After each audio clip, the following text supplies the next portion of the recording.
Yes dear student, बेटे हम अब करेंगे इसका पेज नंबर 15 पे आ जाएंगे हम।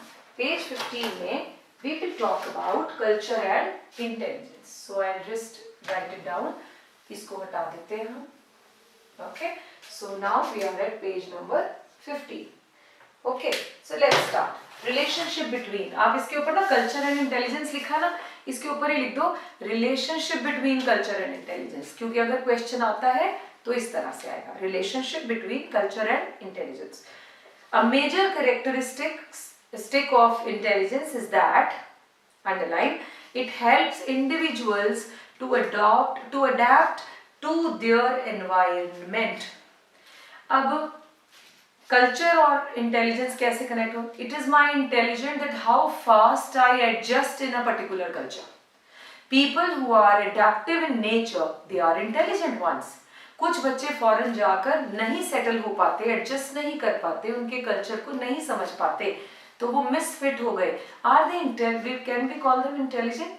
No, because they are misfit. They are not able to adjust in the environment. It could be Western environment, it could be Indian environment. So adaptive word लगाया है. The cultural environment provides a context for intelligence to develop. अब वहाँ जाकर हम क्या develop करते हैं? वहाँ का कल्चरल जो हमारे डिफरेंसेस हैं उन्हें अडेप्ट करने की कोशिश करते हैं. हम वहाँ का सिस्टम समझने की कोशिश करते हैं. हमारे यहाँ तो मेड्स हैं, हमें काम करने की हैबिट ही नहीं है, लेकिन वहाँ जाके we learn to do new things on our own. So it is my intelligence how fast I am able to adapt that. Okay, Vygotsky, a Russian psychologist, has argued that culture provides a social context in which people live, grow and understand the world around them. किसकी मदद से बोल रहा है बेटा? वो कहता है कल्चर हमें ये सब कुछ प्रोवाइड करता है.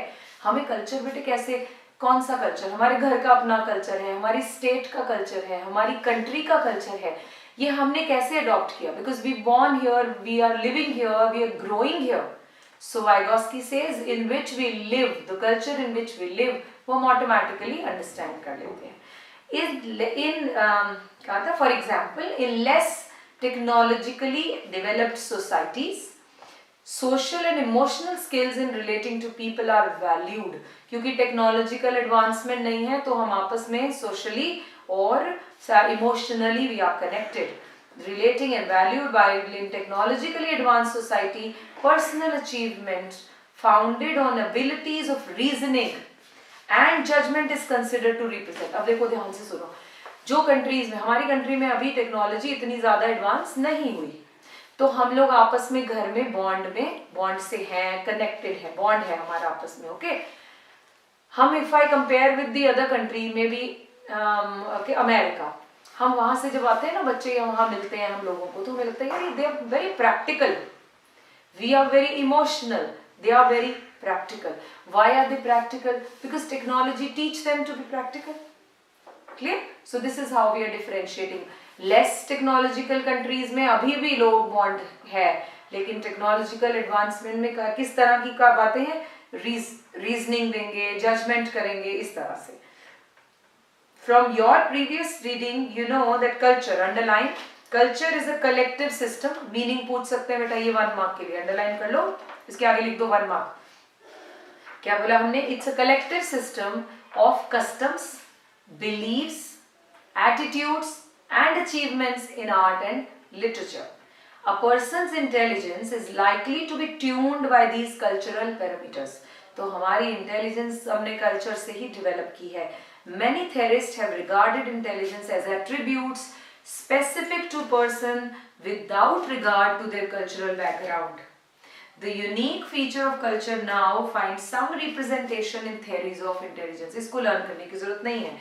आप कैसे करेंगे? अगर ये आता है रिलेशनशिप, तो आप फर्स्ट पॉइंट बनाओगे जो सबसे पहली लाइन थी, major characteristic it helps individual, 1 point. फिर आप बनाओगे in less technological developed society, point number 2. 3, culture is a collective system, points डालो इसके आगे. कहां तक? लिटरेचर तक. 4th, यहां से बनाओ, स्टर्नबर्ग नोशन ऑफ कंटेक्सचुअल और प्रैक्टिकल इंटेलिजेंस इंप्लाइज. अब जो स्टर्नबर्ग ने क्या कहा, that intelligence is a product of culture. He was in a support की भैया इंटेलिजेंस जो है वो कल्चरल तो कल्चर से ही कंबाइन करके प्रोडक्ट ऑफ कल्चर है. This will be the next point. Vygotsky also believed that cultures like individuals have a life of their own. They grow and change and in the process specify what will be the end product of successful intellectual development. No need to learn this, I suppose. According to him, while elementary mental functions, जैसे शुरू के functions क्या होते हैं? Crying, when child is hungry, what do the child do? He or she cries. Attending, क्यों? Attending to mother's voice बड़ी जल्दी catch करते ना बच्चे.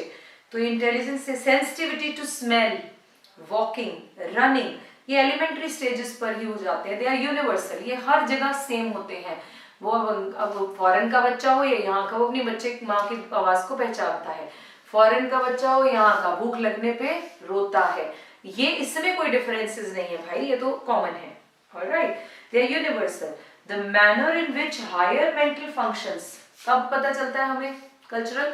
जब वो हायर प्रॉब्लम सॉल्विंग में, रीजनिंग में आ जाता है, तब हम उस जगह का बात. आपको पता है हमारी एजुकेशन सिस्टम, इंडिया का एजुकेशन सिस्टम इतना एडवांस है अप टू ग्रेजुएशन. हमारे यहाँ का पढ़ा हुआ बच्चा फॉरेन में जाके एक्सेल करता है, एडवांस रहता है.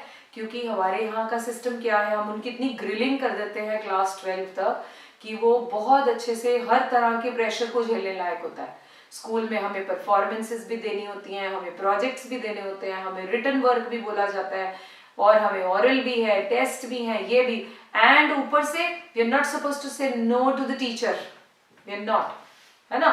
तो फिर हमारे ऊपर ये हम सब झेल चुके होते हैं इनिशियल स्टेजेस में. सो वो कहते हैं पहली वाला पोर्शन यूनिवर्सल है, बाकी सारा कैसे डेवलप होता है. कल्चर आपको सिखा देता है हार्ड बनना, स्टिफ बनना, और प्रोन टू एनी प्रॉब्लम जो है हम सॉल्विंग जो है हम बन चुके हैं कि we are not prone to, we have the ability to solve any issue. हमें कोई भी प्रॉब्लम दे दे टीचर, वही जाके ना उसको ढूंढ के लाओ, हम वापस नहीं आते क्लासरूम में जब तक वो मिल ना जाए बंदा. तो हम क्या कर रहे हैं, हम अपनी प्रॉब्लम सॉल्विंग लगाते हैं. हमारे यहाँ तो बहुत बार टीचर क्लास में सपोर्टिव ही नहीं होते, तो हम खुद ही अपने लगे रहते हैं, कोई कभी ऑनलाइन स्टडी करके, कभी नेट से पढ़ लिया, कभी कुछ. सो ये सारी चीजें हमें इंटेलिजेंट बनाती हैं. ऑलराइट, टेक्नोलॉजिकली एडवांस सोसाइटीज, ये नेक्स्ट पॉइंट बनाना है आपने. Technologically advanced societies adopt child rearing practices, underline, child rearing practices that foster skills of generalisation. उनमें क्या दे रहे हैं, क्या फॉस्टर कर रहे हैं बेटा? Skill of generalisation and abstraction. अब जो चाइल्ड रियरिंग प्रैक्टिसेस क्या होती है, बच्चे की ब्रॉटअप के टाइम पे वो the practices which we use is called child rearing practices.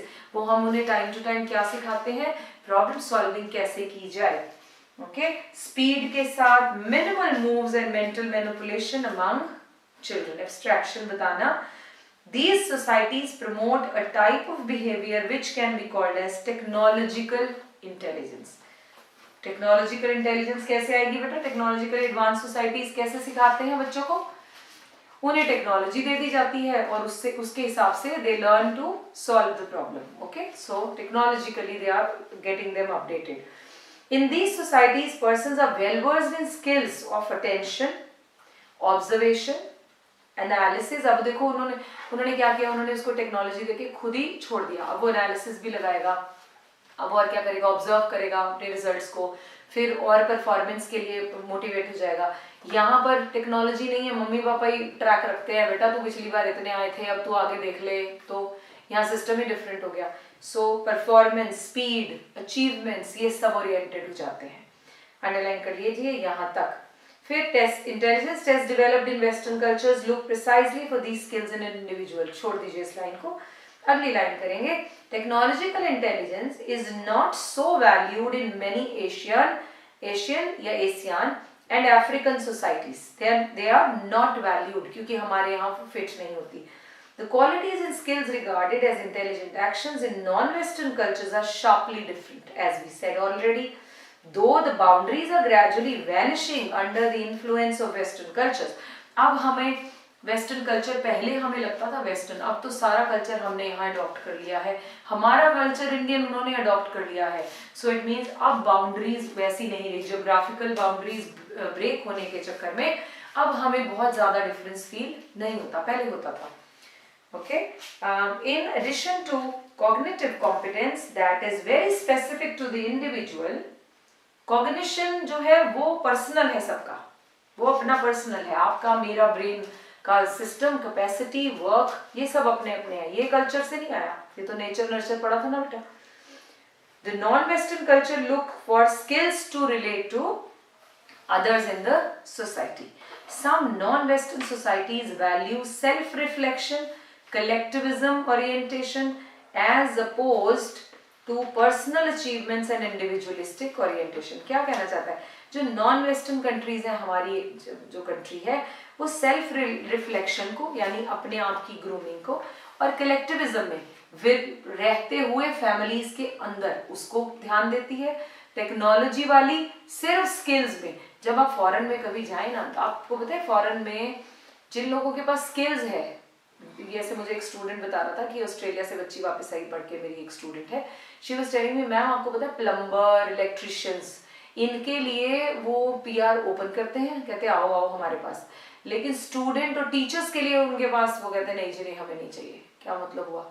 क्योंकि स्किल्स को they appreciate. People who have hand skills they are successful there, because technological advancement वाली कंट्रीज में स्किल्स एनहांसमेंट को बहुत ज्यादा ध्यान दिया जाता है. हमारे यहाँ डिग्रीज को देखते हैं ना, आता क्या है बच्चे को वो नहीं मैटर करता, डिग्रियां कितनी है वो मैटर करता है. तो इस बेसिस पे इन्होंने हमें डिफरेंशिएट किया. अब आ गई intelligence in the Indian tradition. Contrary to technological intelligence, intelligence in the Indian tradition can be termed as, underline करिए, integral intelligence. अब आपको यहाँ से याद करना है क्या होता है integral intelligence, which gives emphasis on connectivity. Integral है ना बेटा, integral, integrity समझते हैं आप, जुड़ना. Okay, so connectivity with the social and world environment, हम उसकी बात करें, emphasis दिया.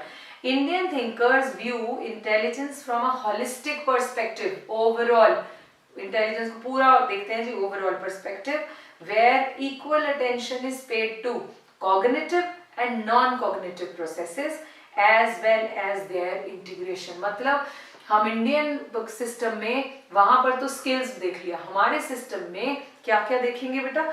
कॉग्निटिव इंटेलिजेंस भी इंपॉर्टेंट है और नॉन कॉग्निटिव, जिसमें दिमाग नहीं भी चलाना, लेकिन वो नॉन कॉग्निटिव कौन से होते हैं? सोशल, इमोशनल, ये सारे. तो एक्सक्यूज मी, वो भी इंपॉर्टेंट है. द संस्कृत वर्ड बुद्धि, हमने बहुत बार, तेरे में बुद्धि नहीं है, तेरे को समझ नहीं आता. बुद्धि मीन्स ब्रेन से रिलेटेड. बुद्धि which is often used to represent intelligence is far more pervasive in scope than the western culture. बुद्धि और ब्रेन दोनों में फर्क है, पता है? बुद्धि अदरवाइज कोई पार्ट नहीं है हमारे भेजे में, है ना, लेकिन हम बुद्धि किसको कहते हैं? Brain plus working of the brain is बुद्धि. ओके, सो बुद्धि according to JP Das, Indian बंदा है, includes, underline, such skills is mental efforts, determined actions, feelings, अब इसमें देखो ना इमोशनल एस्पेक्ट भी आ गया, opinions, along with cognitive competence, holistic भी हो गया बेटा, सब कुछ कवर कर दिया, such as knowledge, discrimination, understanding, सब कुछ. उसे बोले भैया उसकी बुद्धि बहुत है, भैया उसको समझ भी आ गया, वो आगे भी कर रहा है, उसको नई नई इनोवेशंस भी कर रहा है, इस बात को. Among other things, buddhi is the knowledge of one's own self based on conscience, will and desire. Thus, the notion of buddhi has an affective and motivational component. Besides a strong cognitive, सिर्फ cognitive नहीं, उससे advance की बात कर रहे हैं. So underline कर दो इसको. The notion of बुद्धि क्या है? Affective and motivational component. Unlike the Western views, which primarily focus on cognitive parameters, the following competencies are identified as facets of intelligence in the Indian tradition. अभी Indian tradition में जो facets हैं उनकी बात कर रहे हैं. Number 1, cognitive capacity. क्या मतलब? कॉग्निटिव कैपेसिटी से क्या पता चलेगा? उसकी प्रॉब्लम सॉल्विंग कितनी है, सेंसिटिव कितना है, अंडरस्टैंडिंग कितनी है, sensitivity towards understanding, discrimination, problem solving, effective communication. वो क्या हो गया? Cognitive capacity. हमारी कम्युनिकेशन भी अच्छी कब होगी बेटा?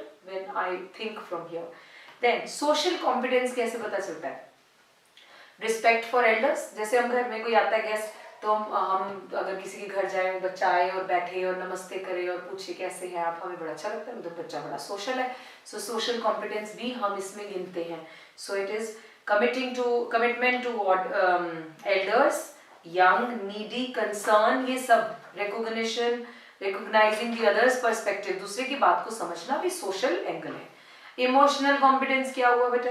Self regulation, self controlling, self monitoring, honesty, ये सब किसके पार्ट हो गए? इमोशनल कॉम्पिटेंस के। एंटरप्रेन्योरियल कॉम्पिटेंस क्या होते हैं? एंटरप्रेन्योर कौन होता है? The one who runs the business. So entrepreneur में कमिटमेंट होना चाहिए, बिजनेसमैन भैया कमिटेड होना चाहिए, परसिस्टेंस होना चाहिए, लगातार लगा रहे काम करने, पेशेंस होना चाहिए, हार्ड वर्क, विजिलेंस, गोल डायरेक्टेड। तो ये सारे बेसिस पर कौन कौन से 4 हैं? फ्लो चार्ट बना लेना। Cognitive, social, emotional and entrepreneurial competences. I am sure it is clear. फिर हम EI, इमोशनल इंटेलिजेंस जो है, that we will cover a little later after this. ठीक है, मेरे ख्याल में थोड़ा सा ही काम रह गया, एक लेक्चर और में काम हो जाएगा। Thank you.